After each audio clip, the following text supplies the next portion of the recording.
Heyo, what is up everyone? It is the Alpha J of the Alpha J Show, and let's talk about Welcome to the Wane. Originally consisting of 6 4 to 7 minute segments on the web, the show blossomed into a series that combines adventure, mystery, and comedy. There isn't too much I know about the show or the creator, Billy Lopez. According to IMDb, which can be edited by anyone, I should say it before I say any of the facts, quote unquote. He was a composer on Wonder Pets, another Nickelodeon show, and he was a composer on Third and Bird, another show aimed for young children, and Peg Plus Cat, another show he apparently shares an Emmy for outstanding writing in a preschool animated program. He's clearly new to the game, and he doesn't really seem to have too many credentials behind him. But let's also talk about this show. Apparently, according to an interview from Variety, this show here was the result of 15 to 20 different ideas pitched in a meeting. They took this idea, made it into a web series, and then transitioned that from 4 to 7 minutes into 22 minutes. This episode I watched here, I am not 100% sure if it was worth the 22 minutes. Shows like Foster's Home for Imaginary Friends did very well with 22 minutes. And that same quirky and weird attitude is here in a sense, where from the outside looking in, the show Foster's probably looks super weird and wacky. And why would people watch it? Well, let's see if this show here, Welcome to the Wane,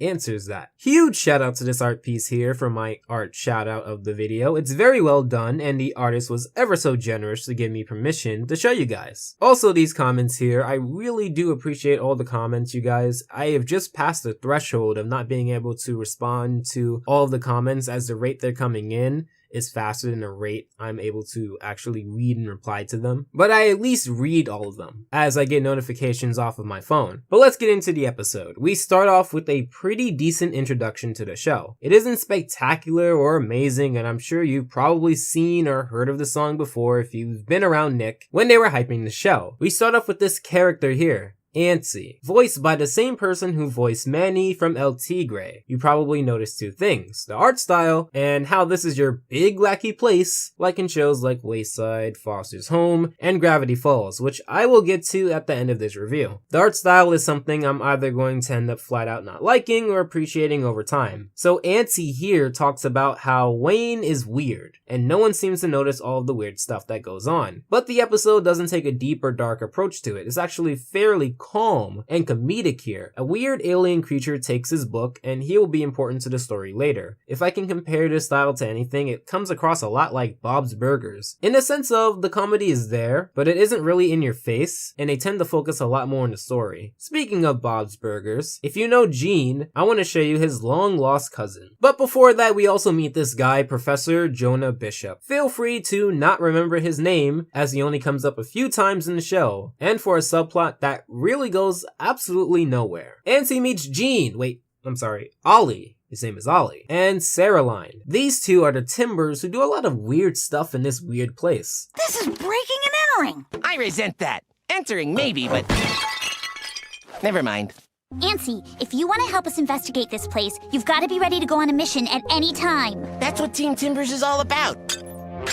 That and breaking and entering. You see how the episode isn't focusing on the joke, but continuing as if people laugh or don't laugh or do whatever. It has that dry style that some people will like and some people may not. The show also seems very story heavy, but it's hard to tell when at the time of recording this, not many episodes are out. Saraline comes across like the child who wants to be taken seriously, but to the grown-ups, they see her as a child sort of character. And Olly comes across as your random weird oddball character who has a method to his madness. Ansi, because he said earlier he wasn't into the Wane, tells these weird kids that he doesn't want to be involved in their weird antics. But because one squid stole his book, Ansi now must face them all. So Saraline has this subplot which is basically trying to get information from this guy, Jonah Bishop. This is his only major appearance in the episode, and I'm gonna save you guys some time. Nothing happens. Nothing at all. She gets rejected a lot, but other than that, nothing happens. The story kind of shot itself in this gray area when it comes to a subplot, because I wouldn't consider this to be fully fleshed out, but at the same time, you can't ignore how much time was spent on it. So from now on, I'm going to skip those parts, because all you need to know is that Saraline has been rejected rejected because she's a kid, and she's looking for this secret library within the Wayne. They take a lot of time to explain what I just explained in about one sentence. Ansi, who earlier wasn't afraid to confront the alien squids, is now afraid to enter this big tunnel where they all lead into. I know the tunnel is more risky in the long run, but why would this character confront these squid-like creatures in the first place? That's one of the biggest issues I have with the plot. We get nothing from Ansi. We're supposed to care because he's the main character and he lost the book?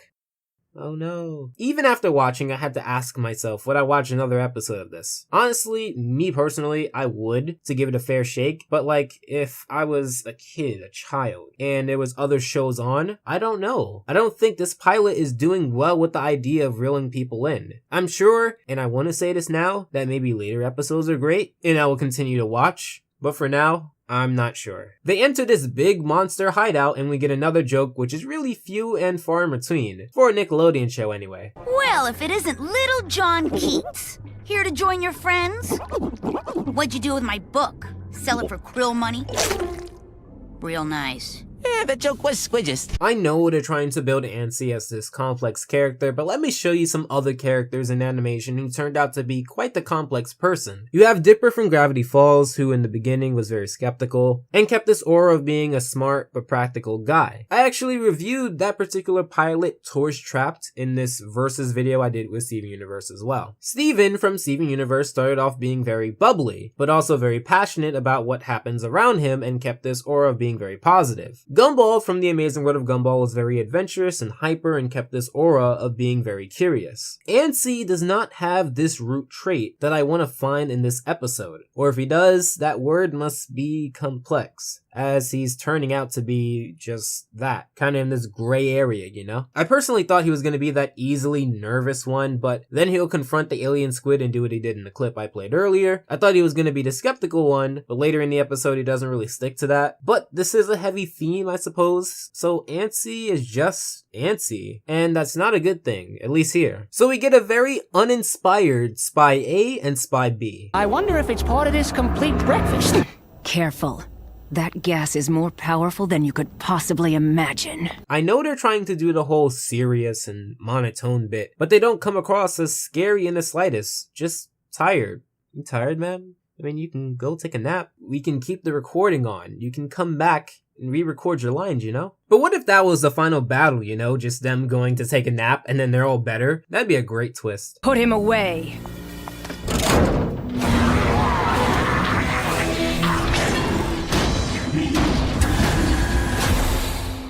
Gotta find a way out of here. Whoever controls the Wayne controls the world? Saraline said it was something big. I'm not ready for that kind of big! It's okay, man. Just go and get your gun placed in the pack-a-punch machine and go get Juggernaut. And if you understand why I said that, let other people in the comments know. The male spy, Masterson, is voiced by Mark Thompson, who did the Winx Club, Daria, and the 2003 Teenage Mutant Ninja Turtles. And the female spy is voiced by Veronica Taylor, the voice of Ash from Pokemon in the first 8 seasons. What is this voice direction? I don't think she was given good voice direction. I also don't want to forget to mention that there's also this guy here. I mean, he's totally not Max from Ben 10. The spies detain the monsters and head out, leaving Ansi and Olly alone. Saraline, do you read me? We need extraction. And candy. But first extraction. But then candy. You don't even have a signal! Yeah, I'm just messing around, wasting everyone's time. Well, you have 22 minutes, so by all means. They do a pretty decent escape sequence that involves accidentally releasing the monster for later that I guess neither of them notice, despite seeing said monster be detained a minute ago. We get Saraline complaining about not being a kid, moving on. Now the monster is out, but with a more clever move, they escape but also leave a trace for the monster to follow. I think this was a good and easy monster to have in the pilot, easy to get into and easy to understand the small details of. I wish the characters were like that. The squid-like creature turns one way with Ansi and causes Olly to be flung in the other tube, with his communication device being placed in the middle. Ansi fulfills his banging on the wall and screaming pretending like it's going to work while shouting the name of the person who's on the other side cliche. While he complains, this door opens and unlike the skeptical or anxious person that you may think he is, he goes in anyway because he doesn't want to participate in the Wayne, but he kinda does. And all this time you're wondering, where's his book? Well, they found it in the secret library that Saraline was talking about, ran by Clara Roan. Oh, I don't believe in fate.